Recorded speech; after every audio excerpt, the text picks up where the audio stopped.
And well, for more on this, we're now being joined by Dov Zakheem from Washington, D.C. He's a senior advisor at Center for Strategic and International Studies. He's joining us live from Washington, D.C. Welcome to World DNA, Mr. Zakheem. Now, it is a new phase of war in West Asia. Just yesterday, there was a 21-day ceasefire plan proposed by U.S. and France. And according to the White House, it was backed by the Israeli Prime Minister. But upon his arrival in New York for the UNGA, he clearly said that he wants Israel to fight with Hezbollah with full force.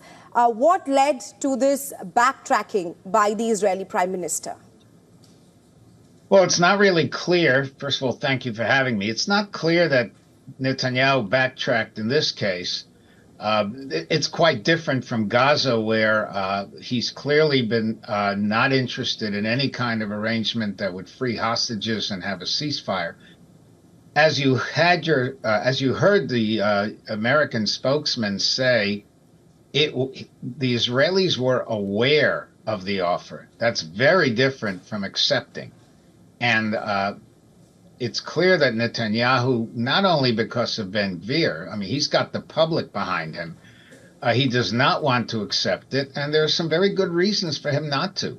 21 days is not going to stop Hezbollah from firing rockets and drones. They've already fired 10,000 since October 7th in starting a conflict that is not theirs. It's a Gaza conflict, driving out 60 to 70,000 people. Of course, Netanyahu is going to want his people to come back home. And by the way, in addition, which no one seems to talk about, Security Council Resolution 1701 made it very clear that Hezbollah should not have any of its forces south of the Litani River, which, of course, they have violated over and over again. So it's not just the extreme right-wingers who I've been arguing, including on this channel, that have blocked any kind of arrangement on Gaza, which is sorely needed. This has less to do with them. They're just showboating. It has much more to do with the sentiment of Israelis who feel that all these rockets and missiles that have been fired at them, including one that was fired from Iraq at Tel Aviv, they feel the Iranians are just trying to press them every which way, and they just don't want to put up with it. Mr. Zakheem, I heard what you said, and you've said that they've not backtracked, and you're denying that fact that this is not a backtracking. I just want to quote something that John Kirby said, that I don't know why Netanyahu said what he said, and I don't know what his considerations were, whether they were political or operational. Ask him why he said that. Now, this is, of course, this is the statement coming in from the U.S. Of course, they have been adamant that they would like to have the ceasefire in place. If I were to get your response to this coming in from the U.S. Well, again, what John Kirby, who's a very, very decent man, I've known him for years, he did not say that the Israelis accepted and then backtracked. What he said was he couldn't understand why they wouldn't accept it. That's a very, very different approach. And again, as the other spokesperson put it, they were aware of the deal. Now, it's quite possible that by not speaking out quickly enough, Netanyahu gave the impression he was willing to go along with it. But again, it just doesn't make sense. 21 days is not going to get 70,000 people home. What they need is a long-term ceasefire. I'm not saying that Hezbollah should disappear. That's a whole other issue. But they need a long-term ceasefire. They need to allow the Lebanese people who've been displaced to go home and the Israelis to go home. 21 days is not going to do either of those.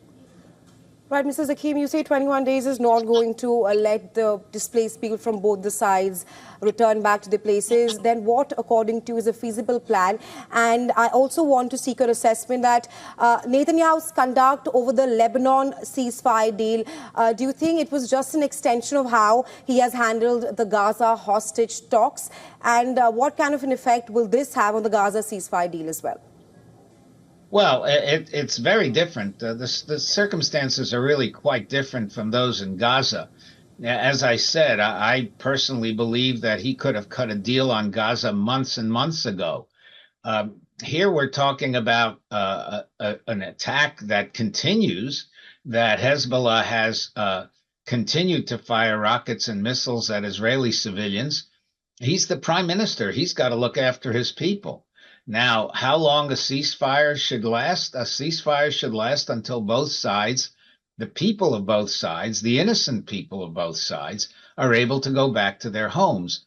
And at that point, maybe there's some way of working out some kind of arrangement. I mean, after all said and done, Hezbollah had not gone to war with Israel for quite a number of years for some very good reasons.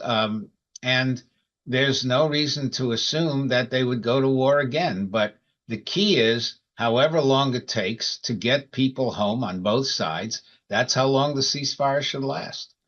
All right, Mr. Zakim, I hear your points. Thank you so much for joining us. Of course, the U.S. still seems a little taken aback why Netanyahu has not agreed to it. As you mentioned, it was initially made clear that Israel is aware of the deal, so there was no agreement. Of course, this is something now, it only mounts pressure on the U.S. because now they have two ceasefire deals to achieve on both fronts of Israel. Thank you so much for joining us. There'll be lots more to discuss. We'd love to have you on the show again.